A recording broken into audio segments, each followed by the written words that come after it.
In this video, we're diving into the discographies of 8 of the biggest names in the music industry to figure out the best and worst album of their career. First, we have Justin Bieber. Justin's worst album is 2020's Changes. It's a monotonous 16-track album with no standouts, just consistently mid. Not much changes throughout the album. It is the worst of his career because it did nothing to advance his sound. The worst songs from the album are Running Over with Lil Dicky and Take It Out on Me. I didn't like Yummy at first, but it grew on me. Justin's best album is 2015's Purpose. It is his biggest and most successful album, having been certified 6 times platinum by the RIAA. He dabbled in multiple genres on the album, like pop, R&B, hip-hop, EDM, and tropical house. That showed his versatility. The best songs from the album are I'll Show You, Sorry, and Where Are You Now. It was a defining moment in his career. Next up is Queen Bee. Her worst album is 2003's Dangerously in Love. It was her first solo album after releasing 2 very successful albums with Destiny's Child. The hits are great, but the rest of the album is filler. The worst songs from the album are Daddy and Hip Hop Star. By the way, Speechless is one of my favorite songs of all time. She has grown a lot since her first album. On the flip side, Beyoncé's best album is 2016's Lemonade. Lemonade stopped the world when it was released. It's her most versatile album. It dabbles into a lot of genres like R&B, hip-hop, rock, and even country. It's the most critically acclaimed album of her career. The best songs on the album are Freedom, All Night, and Pray You Catch Me. It is one of the most defining albums of the 2010s, and undoubtedly her best. Next is Rihanna. Her worst album is 2005's Music of the Sun. It was her debut album, released when she was just 17. The singles are good, but the rest of the songs are amateurish. The worst songs on the album are Rush, The Last Time. The ballads on the album. It's an inconsistent album, and she hadn't mastered the fusion of R&B, pop, and dancehall yet. Rihanna's best album is 2016's Anti. She released the album after a long hiatus, and it paid off. The engineering on this album is elite. It is the cleanest sounding album I've ever heard. The best songs on the album are Love on the Brain, Kiss It Better, and Consideration with SZA.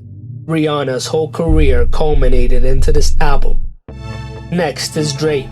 Drake's worst album is his most recent, For All the Dogs. It's not really interesting, and doesn't have songs that I return to. It felt like he was trying to ride trends, not make new ones.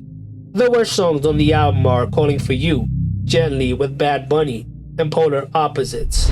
Drake's best album is 2013's Nothing Was the Same. Some might argue Take Care, but Nothing Was the Same is a more focused album, and the best representation of the Drake sound. It perfectly describes his struggles with his success and insecurities. The best songs on the album are From Time, Tuscan Leather, and Pound Cake. Next is Kanye West. His worst album is 2019's Jesus is King. You can argue Donda too, but I didn't listen to that, so Jesus is King was his first fully gospel album. The worst songs on the album are Water, Hands On, and Jesus is Lord. Kanye's best album is undoubtedly 2010's My Beautiful Dark Twisted Fantasy. It has been crowned as the best album of the 2010s by multiple publications. The best songs on the album are Power, Devil in a New Dress, and Runaway. Next is The Weeknd. His worst album is 2016's Starboy. It is the album where he abandoned the dark R&B sound and went full pop. It has a lot of weak songs. The worst songs on the album are Attention, False Alarm, and Nothing Without You. His best album is 2020's After Hours.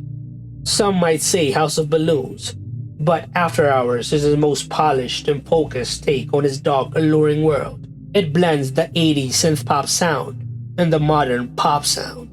The best songs on the album are Blinding Lights, After Hours, and Faith. Next we have Taylor Swift. Her worst album is her debut self-titled album. It was recorded when she was just 16 years old. I don't really like country Taylor, and this was the first version of it. The worst songs on the album are Stay Beautiful and Tied Together with a Smile. Taylor's best album is 2014's 1989. Some might argue Red, but for me 1989 is a superior album. It is legendary.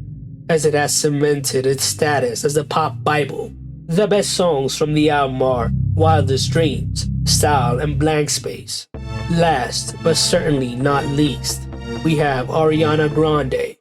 Her worst album is 2020's Positions. Some might argue yours truly, but I like the 90s R&B sound on that album. Positions is boring and redundant. It's like Changes. The worst songs on the album are Shut Up, 6030, and West Side. Her best album is 2019's Thank You Next. It's a very personal album where Ariana spilled everything. It's the album that took Ariana into another stratosphere. It's a pop masterpiece. The best songs on the album are Ghosted, Thank You Next, and Needy. There you have it. The best and worst albums from some of the biggest names in the music industry. Remember, this is just my opinion. You could tell me yours in the comments below.